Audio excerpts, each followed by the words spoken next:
Oh, hi. Damn. Welcome back, everybody. We are here at Luke's house. I believe I told you guys about Luke before. He is a huge inspiration in how far I've made it with my professional life when it comes to wiring, you know, not being a general dumbass. But anyway, Luke, Luke has got a very, very nice 1997 Civic coupe. Very similar to my car. He has been working on this thing for a very long time. Very long time. Life has kind of gotten in the way, as you know it does, but he's got the car back now. He's very close to getting it done. He's got other parts ready to go in with other parts on them, and I think what we're going to do is have you tell us a little bit about this thing. Yeah, so it's a 97 EJ8. I've had it since 2001. It was my first car that I ever owned. Had the D series in it. I got deployed to Afghanistan, came back. Back at that time, they didn't have a lot of custom turbo kits or anything like that. So it was, you know, the TDO 4H Greddy kit that, you know, made like 11 pounds of boost. You know, it was 2005, 2006. The Greddy days.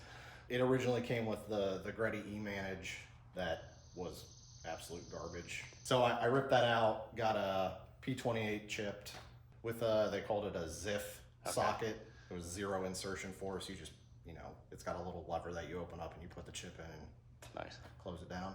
I don't know that I've ever heard of that. It's always Chrome, Neptune, something. Yeah. So it was, you know, I started on a thing called Uber Data, which, you know, all the old school Honda guys know what Uber Data is. Tuned it myself, never went on a dyno. I don't know how much it made with that Greddy kit. You know, turned the boost up at 15 PSI, you know, and it ran like that on Uber Data for 6-7 years.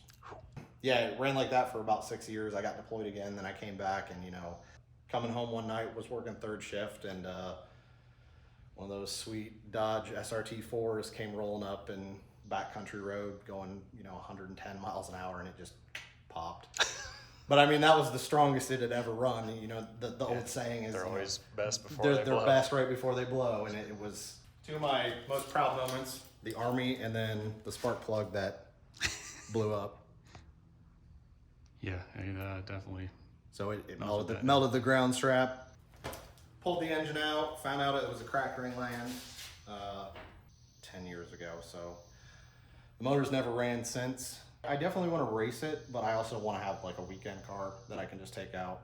Eventually, I probably will turn it into a dedicated track car, But you're looking to circuit race, not drag race. Correct. Yeah,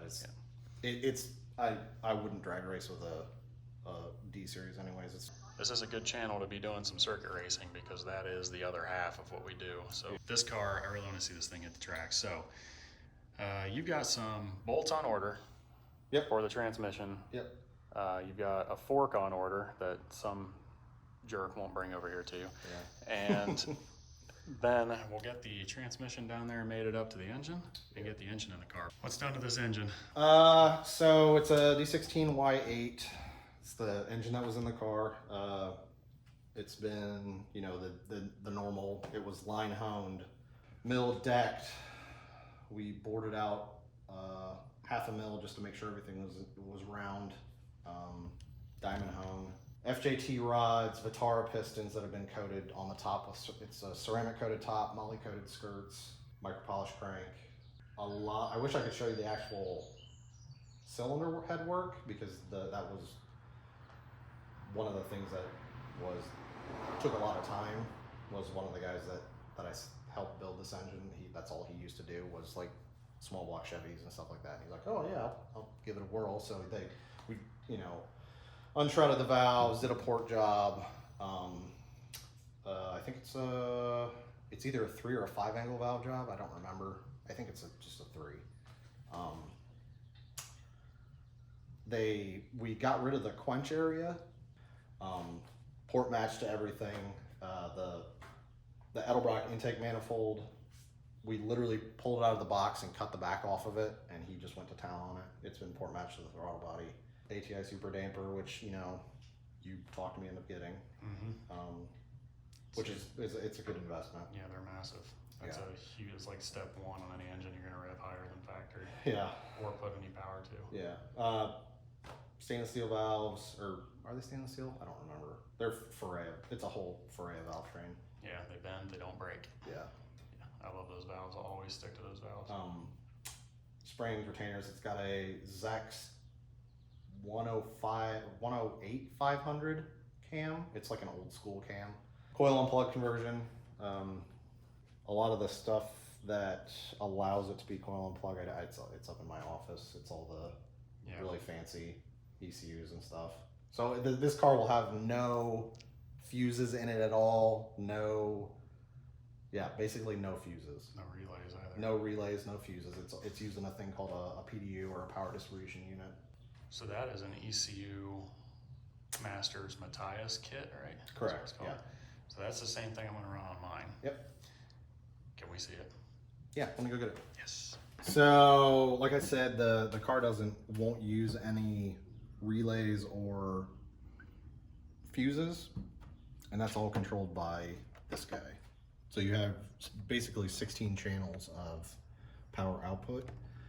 So there's the power in through the stud, and then if you look here, you can see they have, these are actually LEDs that light up for each one of the power circuits, and then all your inputs and outputs go through here. You can actually see the inputs are smaller and the outputs are bigger. Actually, I think some of the outputs are smaller, but I think the big ones are 25 amp. They are, right? 25 amp, 15, and then the smaller ones are 15 amp. And But if you need more power, you can bridge if you need. Yeah, that's right. Make two pins do the same thing. Correct. This is the 7, right? ADU 7. Correct. Dude, this thing, I'm not even gonna pick it up right now because I'm one-handed, but that thing is substantial. Like, it's a very nice product. So most people are building them out of like injection molded plastic. This is actually billet aluminum. Yeah. And you can actually get it with an Auto Sport. Yeah. Circular connector. You can get, I think you can get the PMU with an Auto Sport now too. You can get they're actually coming out with Are they? the black that has the, So this I think. is actually your engine management unit, Correct. and it's very small, but again, substantial. It's got, it feels well made. Billet aluminum. Comes with all your pins and everything. Yep, it comes with all the pins. It comes with the resistors for if you're doing any kind of like low side driver, high side driver stuff. And that's one of the cool things about all this. Like, one of the reasons why, like, everybody's like, oh, you can go AEM, you can go Honda, all that stuff. There was just, for the price of this, you get so much stuff. Like, I mean, it's just. Well, you can make, especially considering all this is on the CAN unit, correct me if I'm wrong, but like, you could have all of your body side inputs, fuel level, Correct. traction control, or your wheel speed sensors and stuff run into this. Yep. And then say you detect wheel slip, your front wheels slip and your rear wheels are not because you're front wheel drive, that can communicate through the CAN network to this to say back down the power. Correct. But you could also run all those inputs to this and have it do the same thing. Correct. The CAN network makes it so you can run any of your inputs to any of these and technically any of your outputs as well. For the most part, and you can't power a fuel pump off of that, but you can power it off this. But regardless, you get the idea. You could run any input, any output out of any of these, and then the CAN network takes care of the legwork. But I mean, any kind of fail-safe strategy or anything like that you can do. And all of these things, you can put a custom message on your ADU 7 and have it pop up and tell you. Yeah, so the whole layout of that is customizable. It's a WYSIWYG, what you see, what you get. Like, you can literally drag the gauges around and real-time updates. And then this is it's a keypad, but it's also, you can have it flash messages and stuff. It's a full RGB. Oh, if you have an error on one of these, you can have it Correct. flash that error to you. And then the other thing too that's cool about this is that, like I said, there's no fuses. And what it'll do is you can set up strategies. So say your radiator fan isn't turning on, like it has a fault, you can set it up as a redundant system to keep retrying for a certain amount of time. So like you can say, like, every 3 seconds try to restart the fan motor, and if it doesn't do that, it'll pop up on there. Forgot before we jump into the clutch. Yeah, so this is that little analog digital to CAN device. So what a lot of people use this for is like steering wheels. So if you have a lot of buttons on your steering wheel, they'll use something like this. So instead of, 16 wires going through a spiral cable, you have 2. Yeah. Yeah, Or- that's big. or 'Cause we usually 2 or 4 for power, or the other 2 for power. But Day 2 of trying to get Luke's engine into his car. We finally have the 1/2 to 3/8 adapter we were looking for. That almost hurt really bad. that's okay.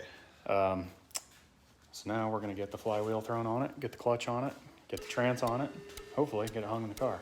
See. Was there anything else we had to do? No.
You happier? Much happier. 10 years now? 10 years. Oh, we didn't get it too bad. It's Riddell helmet paint. It's the same paint they use to paint, like the Ohio State helmets. Oh, really? Yeah, it's super strong. Don't ask where I got it. Okay. Look at that. It's like a little jewel in a jewelry box. Your alternator fit perfect with that return pipe. Yep. And that one went really nice. The only thing that was tough, these might still work. I just think they weren't working when the engine was going in, but they should be okay to go back in there. Definitely wouldn't clear play out, but Ooh-wee. Look, that looks good, man. yeah. It's looking better. It's gonna look more gooder the more you fill it up with stuff. Yep. And then I didn't know that D series and B series throttle bodies have the same bolt pattern apparently, because my old B series throttle fits on here, and somebody's gonna have to do some port matching. There is about 1/4 inch of overlap in there, but 74 millimeter throttle body on a D16 will rip. Really not that far away other than wiring. Closer than I am. Brand new 3/4 inch sleeve. All right, let's get those last few things thrown in and call it good on this one. Oh, look, it's the way.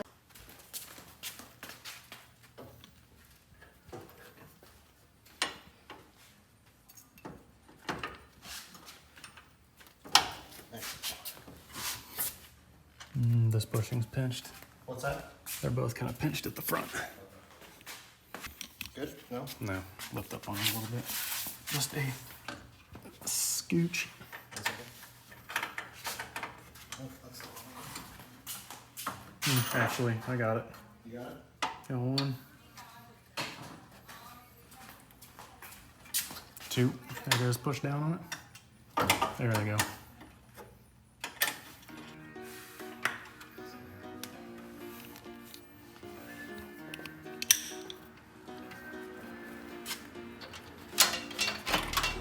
One of them's a spew. This wide angle lens is fantastic, even though I can see my gimbal. Get a good idea of the silver business down here. Oh, there's the pipe. This one on goes down there. This one goes here. Oh, this is like an overflow dump. Okay. I don't know that I'd put it right here. What's that? I don't know that I'd put it the dump right there. I think it would change. I mean, Yeah, I would change it I to, have a 100-foot spool of that. I would have it dumped center of the car, because if it dumps there, it could get in front of your tire. Yeah, get away from that. Just have it dumped center of the vehicle, or honestly clear at the back. That way it crashes the guys behind you. Yes.